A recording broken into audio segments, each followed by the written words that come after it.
오늘 살펴볼 하나님의 말씀은 사도행전 8장입니다. 사도행전 8장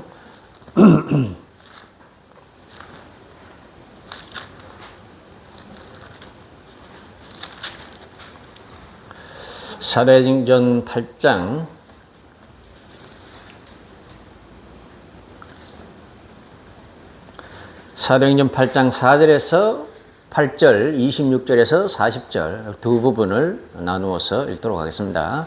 먼저 4장에서 8절 교독하도록 하겠습니다. 그 흩어진 사람들이 두루 다니며 복음의 말씀을 전할 때 무리가 빌립의 말도 듣고 행하는 표적도 보고 한 마음으로 그가 하는 말을 따르더라.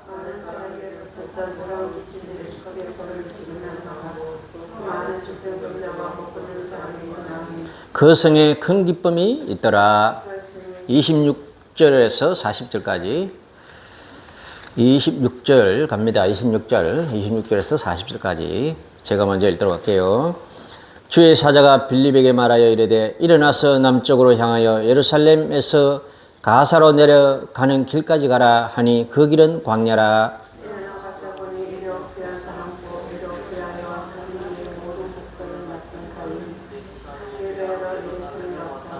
돌아가는데 수레를 타고 선지자 이사야의 글을 읽더라. 빌립이 달려가서 선지자 이사야의 글을 읽는 것을 듣고 말하되 읽는 것을 깨닫느냐?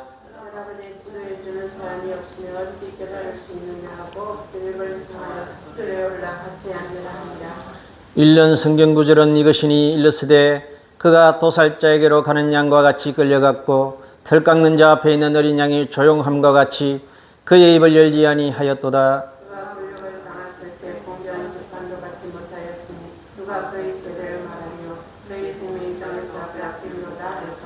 그 내시가 빌립에게 말하되 청컨대 내가 묻노니 선지자가 이 말한 것이 누구를 가리킴이냐? 자기를 가리킴이냐? 타인을 가리킴이냐? 길 가다가 물 있는 곳에 이르러 그 내시가 말하되 보라 물이 있으니 내가 세례를 받으면 무슨 끄리낌이 있느냐. 38절로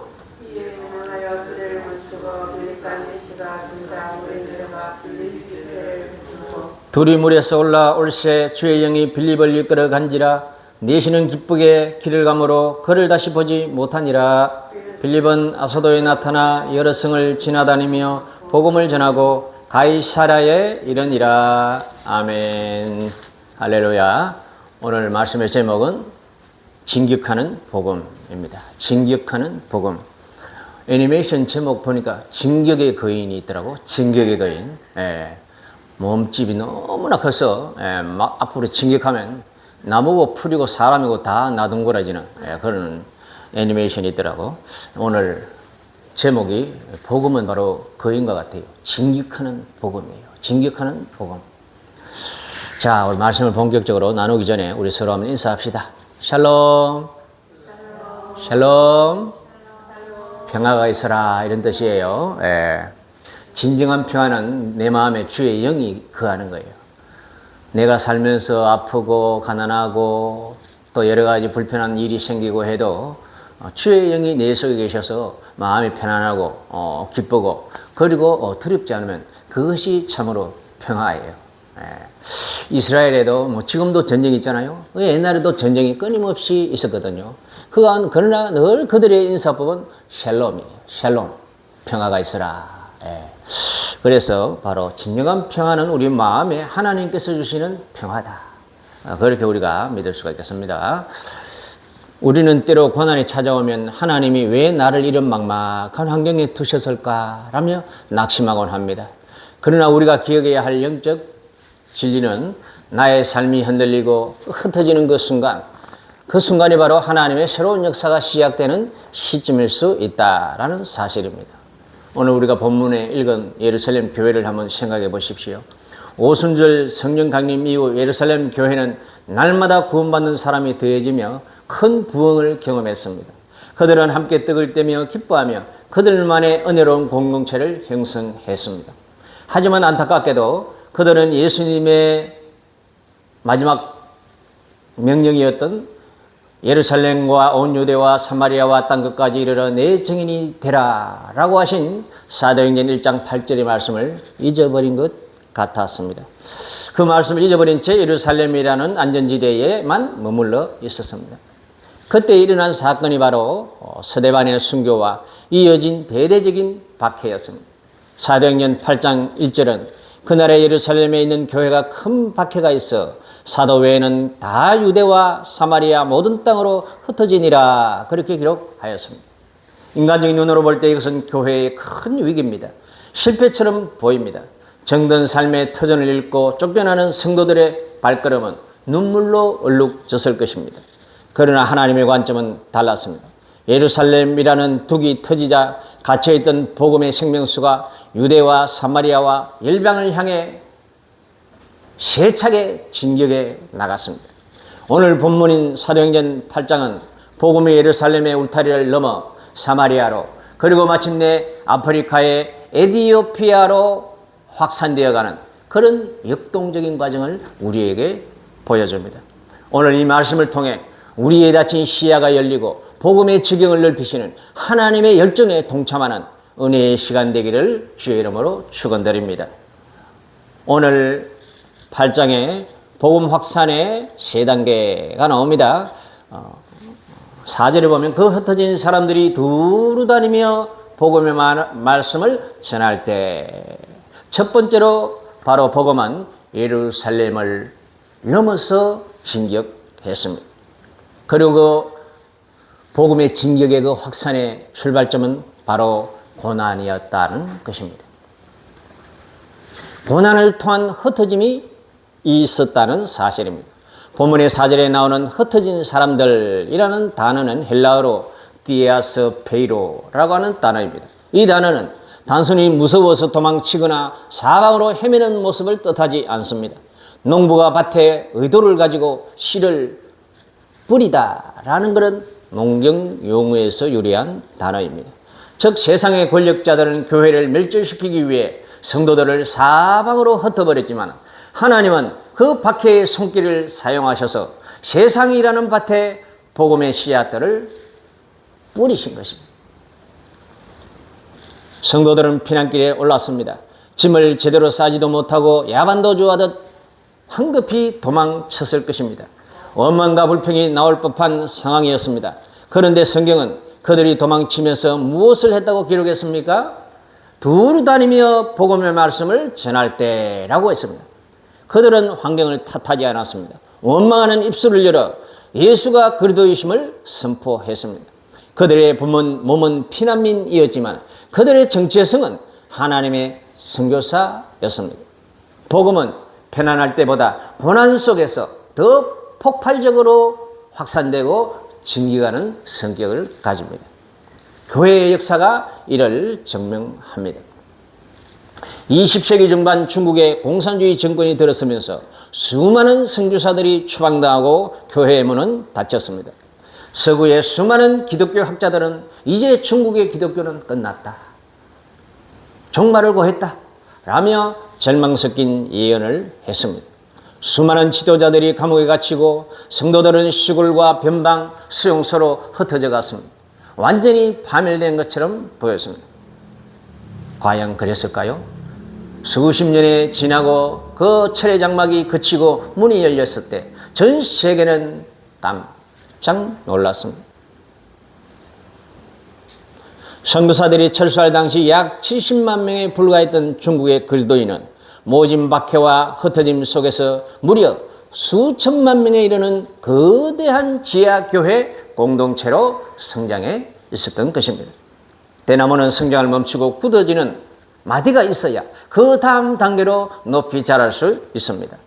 바람이 강하게 불 때 씨앗을 더 멀리 날려보냅니다.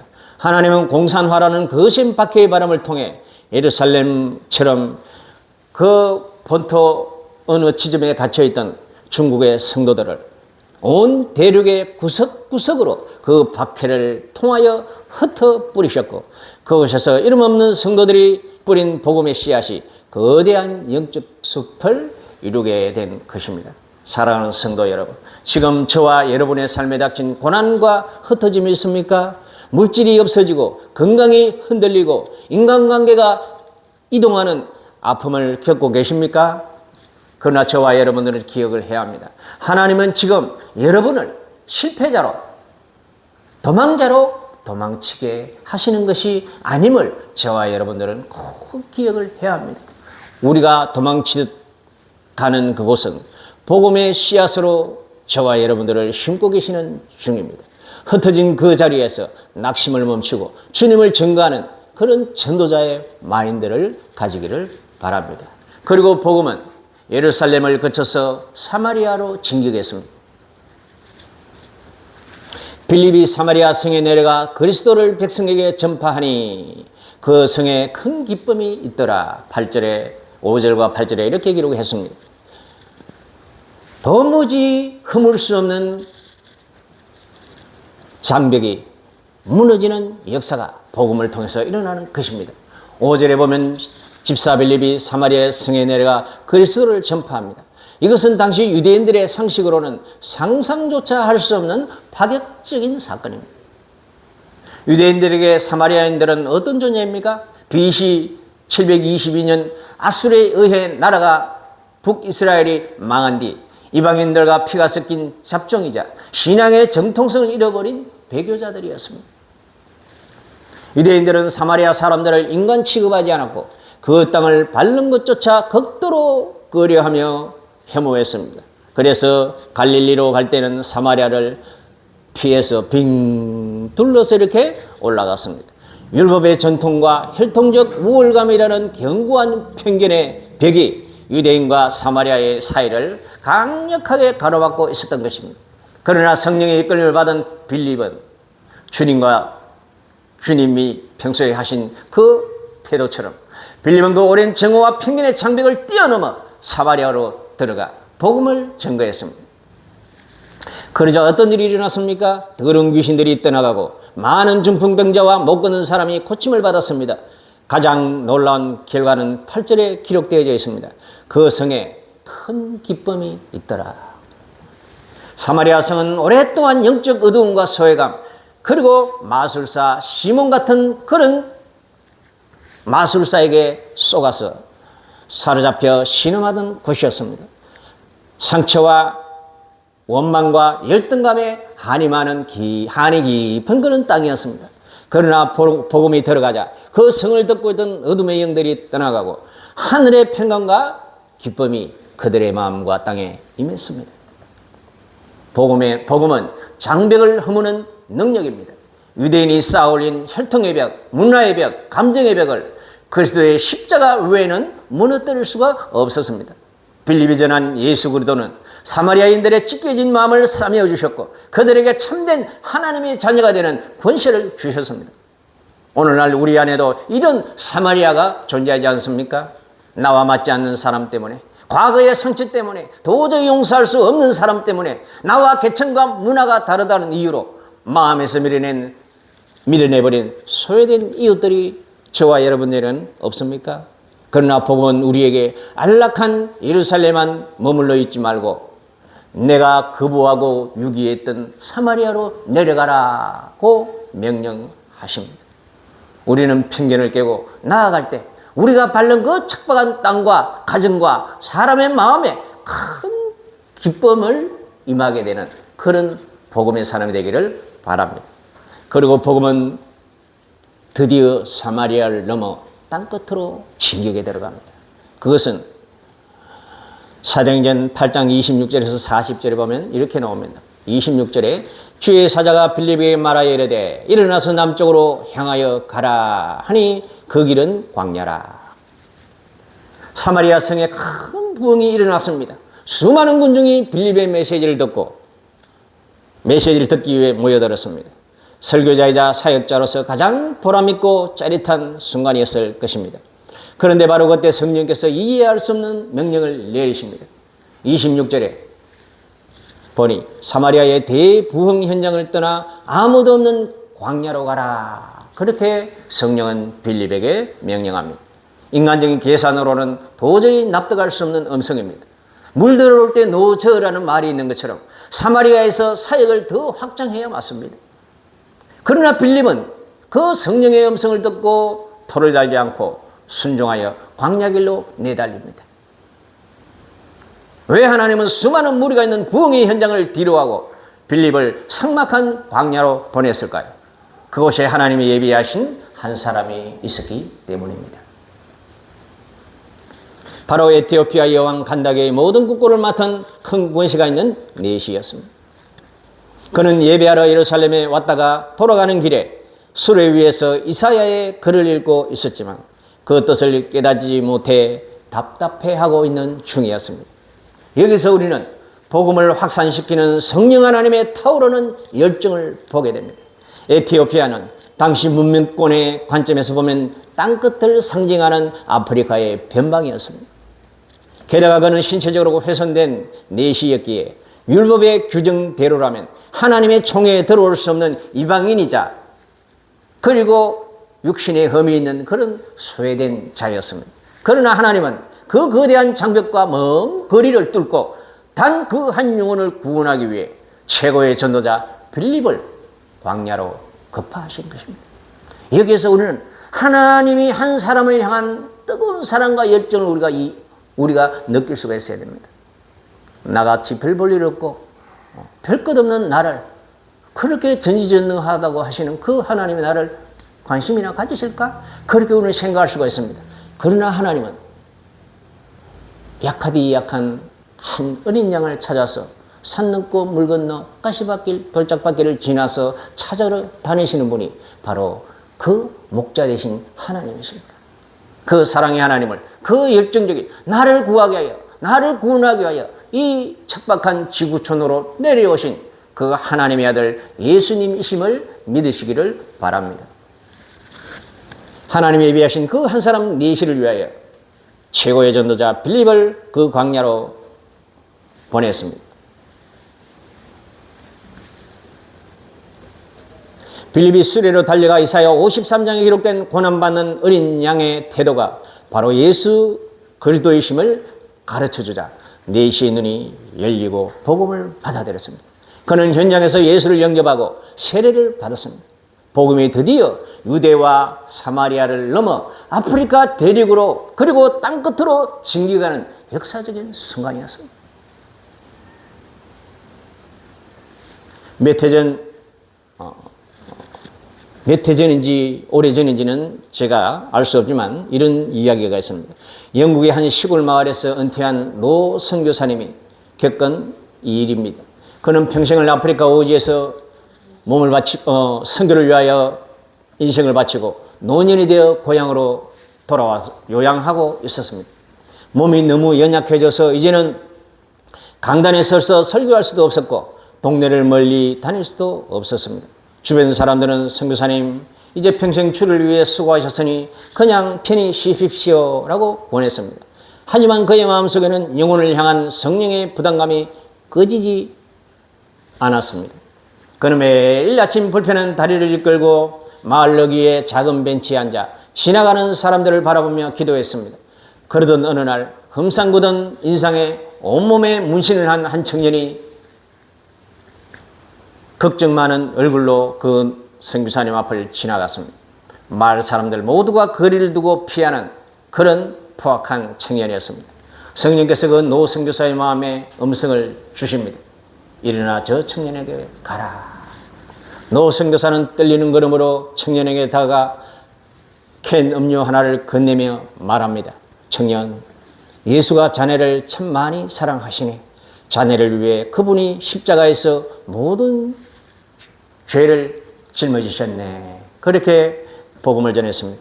그러자 그치기만 하던 그 청년은 그 말 한마디에 벤치에 주저앉아 펑펑 울기 시작했습니다. 알고 보니 그 청년은 삶의 무게를 이기지 못해 그날 밤 스스로 목숨 끊으려고 마지막 길을 걷던 중이었습니다.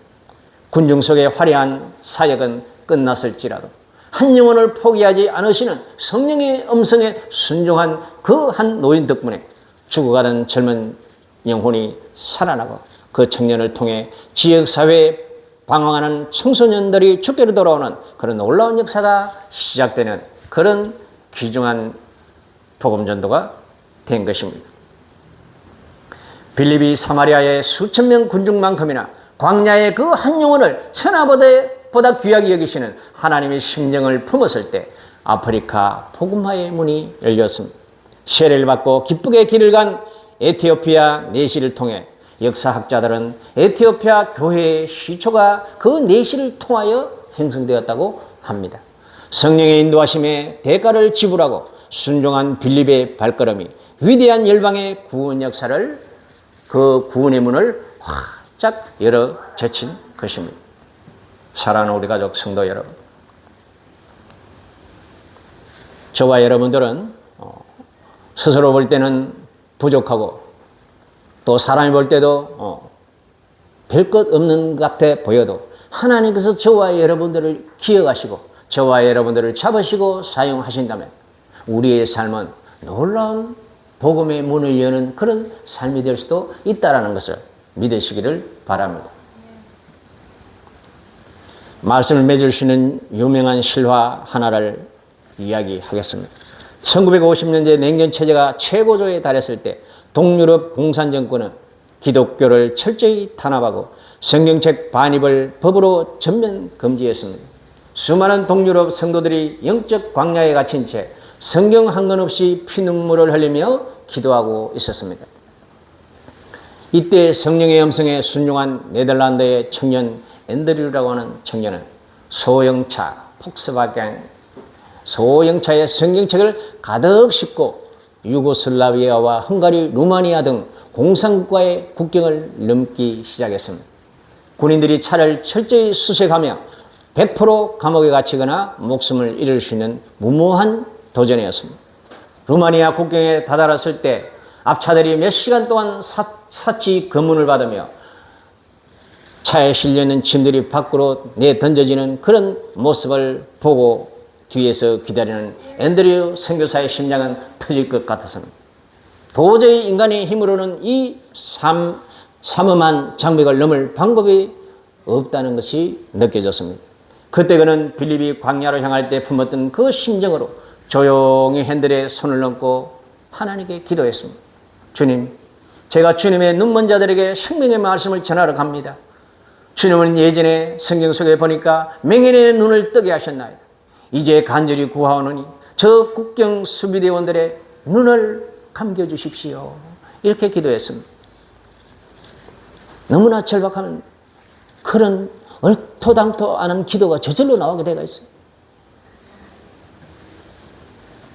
마침내 검문 순서가 되어 앤드류가 차를 들이밀었습니다. 그런데 놀라운 일이 일어났습니다.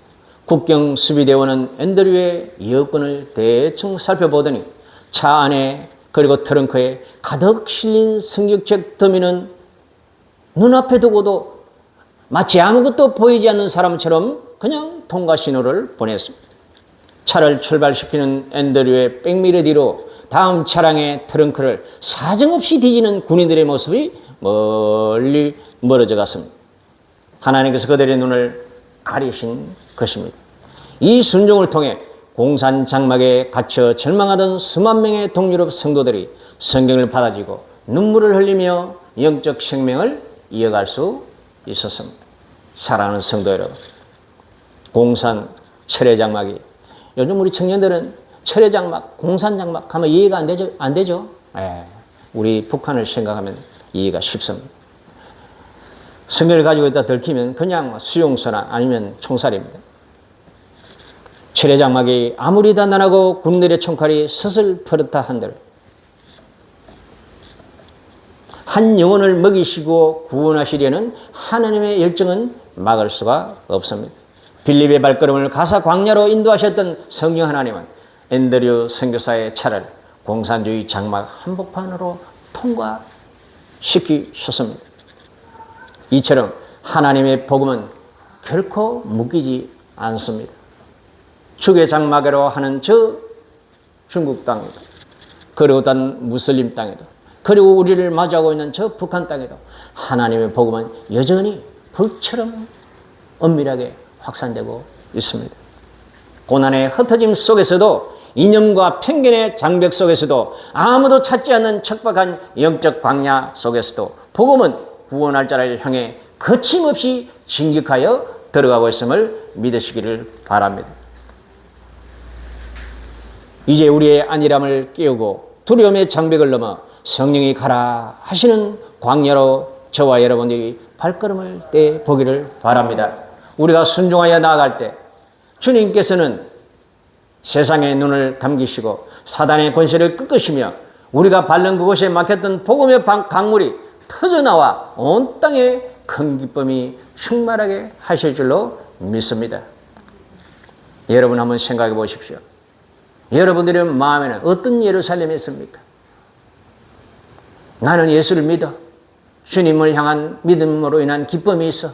그리고 미래에 대한 믿음이 있어요. 그래서 나는 괜찮아. 구원받았어. 그것이 바로 예루살렘의 부흥이겠죠. 그러나 하나님께서는 그 예루살렘에 머물러 있기만을 원하지 않습니다. 끊임없이 우리의 삶은 하나님께서 옮겨 다니도록 마치 아브라함이 갈대아 우르에서 하란으로, 하란에서 가나안으로, 가나안에서 애굽으로, 애굽에서 다르시 가나안으로, 가나안에서도 여기저기 옮겨 다니면서 그렇게 사는 것처럼 저와 여러분들은 고인 물처럼 살기를 원하지 않습니다. 끊임없이 흐르는 신의 물처럼 우리는 하나님의 뜻을 쫓아서 살아가는 그런 인생입니다.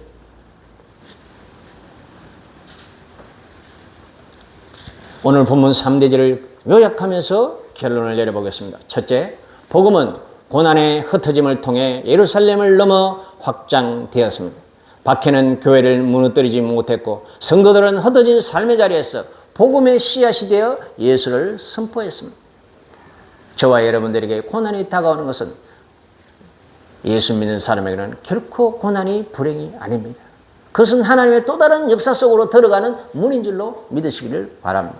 둘째, 복음은 오랜 편견과 정죄의 장벽을 허물고 사마리아를 치유했습니다. 빌립이 미움의 땅에 그리스도를 전했을 때 그 성에 있던 영적 질병과 어두움이 떠나고 하늘의 큰 기쁨이 사마리아에 임했습니다. 저와 여러분들에게 있는 사마리아 사람은 누굽니까? 내 마음으로 내가 무시하고 내가 낮춰하고 내가 혐오하고 내가 거리를 두고 쳐다보는 사람은 누가 있습니까? 장애인입니까? 외국인입니까? 외국 근로자입니까? 노숙자입니까?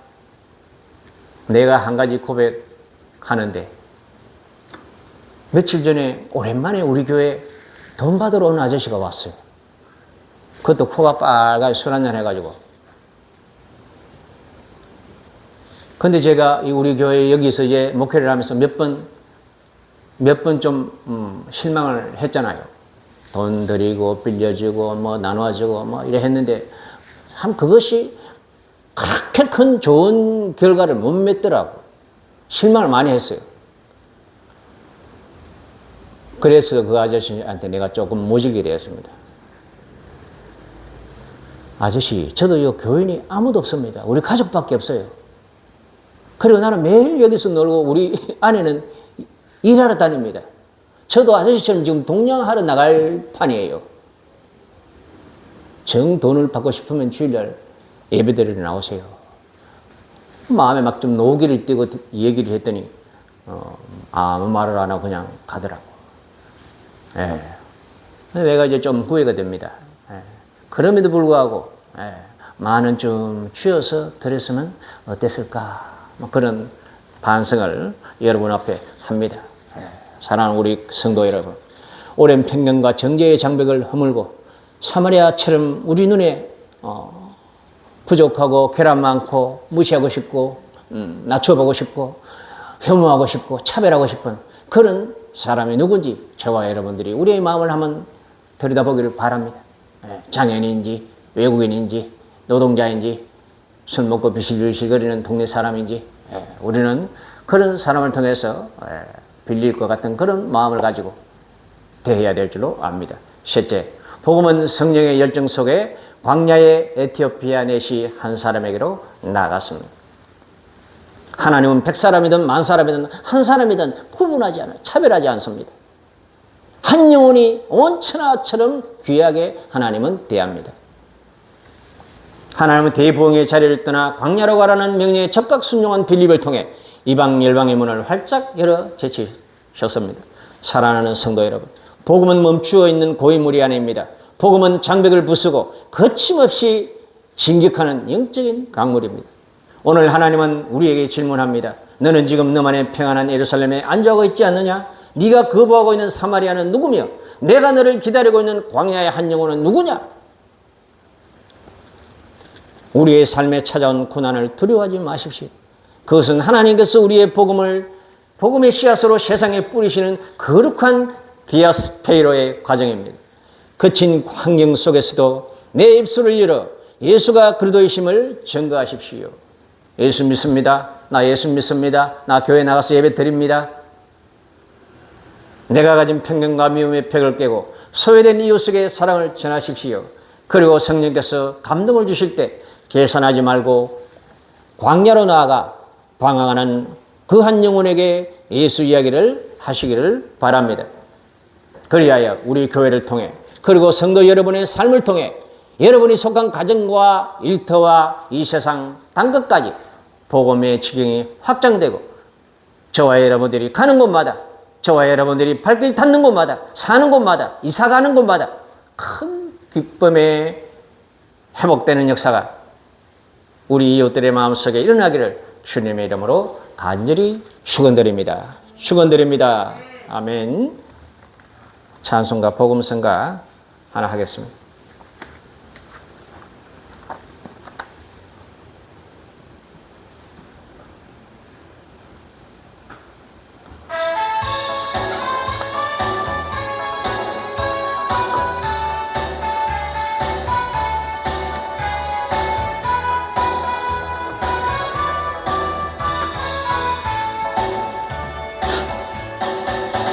갈릴리 마을 그 숲속에서 주님과 11 제자 다시 만나시사 마지막 그들에게 말씀하시기를 너희들은 가라져 세상으로